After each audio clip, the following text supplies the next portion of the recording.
दयाकोरी निश्चय चैनल को सब्सक्राइब करेंगे एवं वीडियोटी भल लगे लाइक कमेंट शेयर करने को भूलिए नहीं जहाँ द्वारा प्रतिदिन नुआ नुआ अपडेट पाइपर। तो आउ डेरी नक चलतु खबर उपर नजर पकाइबा।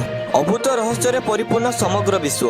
अधिकांश प्राणी मल द्वार दे अंडा बाहर करती किंतु गोटे प्राणी निकटरे देखा देछि यार व्यतिक्रम। कौन सी प्राणी कौन तार निज बेकरू अंडा बाहर करें किंतु यह संभव। यही आश्चर्यजनक तथ्य को प्रकाश करिसेंती न्यूजीलैंड वैज्ञानिक। निज बेकरू अंडा देइछि एक विरल प्रजातिर गेंडा। यही प्रजातिर पाउली फांटा अगस्टा नाम जनाशुना।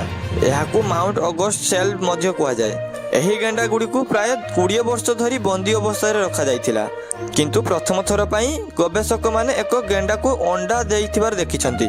सबटु आश्चर्यजनक कथा हेउछि गेंडा मानकर मध्य एक अजब मिलन प्रक्रिया थाए। मांसाहारी गेंडा यौन क्रिया पाई सेमानक मुंड तले एक यौनांग छिद्र व्यवहार करती। माउंट अगस्ट हेउछि एकमात्र स्थान जेउठारे एही गेंडा गुडी को मिलिथाए किंतु एक कोयला खनन कार्य सेमानक स्थान को नष्ट करदेला। फल सेमाने पृथ्वी संपूर्ण लोप पाईगले।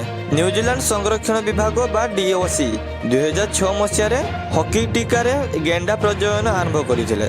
शेषरे गोटे गेंडा तार बेकरू अंडा देइथिबा देखि पारिथिले वैज्ञानिक।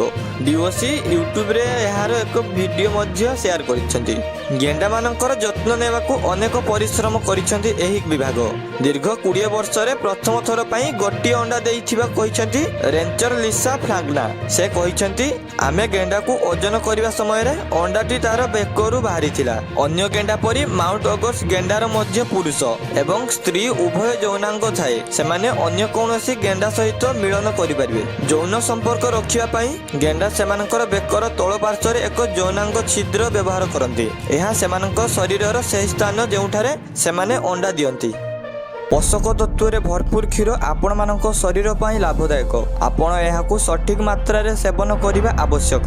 किछि लोक राति रे सोइबा पूर्व क्षीर पियंती हेले राति रे क्षीर पीबा कारणरू आपणकर स्वास्थ्य उपरे नेगेटिव प्रभाव पड़ी थाए। जदि आपण प्रतिदिन राति रे सोइबा पूर्व क्षीर पिउछंती तेबे आपणक स्वास्थ्य सह जड़ित समस्यार सामना करबाकू पड़िबो। आपणक सूचना पाई आमे कहि रखुछु जे राति रे क्षीर पीबा एवं सोइबा द्वारा आपणक अंतनली स्वास्थ्य खराब होई पारे। जदि आपण पेट संबंधी समस्या सृष्टि हेबाकू रोकिबाकू चाहुचंती तेबे आपणको आपणकर एही अभ्यास को परिवर्तन करबाकू पड़िबो। स्वास्थ्य विशेषज्ञ अनुसार राति रे क्षीर पीबा द्वारा कंफ समस्या मध्य बढ़ी पारे। राति रे सोइबा पूर्व क्षीर पीबा जगु आपणकर ओजन बढ़ी पारे। जदि आपण आपणकर वर्धित ओजन को नियंत्रण करबाकू चाहुचंती तेबे आपणको राति रे क्षीर पीबा उचित नुहे। यह व्यतीत जदि आपण आपणकर दांत स्वास्थ्य को क्षति हेबारु रक्षा करबाकू चाहुचंती तेबे आपणको सोइबा पूर्व क्षीर पीबा ठारू मध्य दूरे रहिबा उचित। स्वास्थ्य विशेषज्ञ अनुसार जदि आपण राति रे क्षीर पियंती तेबे आपणको निद्रा चक्र विचलित होई पारे। जदि आपण एक भल निद्रा पाइबाकू चाहुचंती तेबे आपणको राति रे क्षीर पीबा अभ्यास परित्याग करबा उचित। आयुर्वेद अनुसार सकाळे क्षीर पीबा स्वास्थ्य पई सबुठारू लाभदायक प्रमाणित होईछि।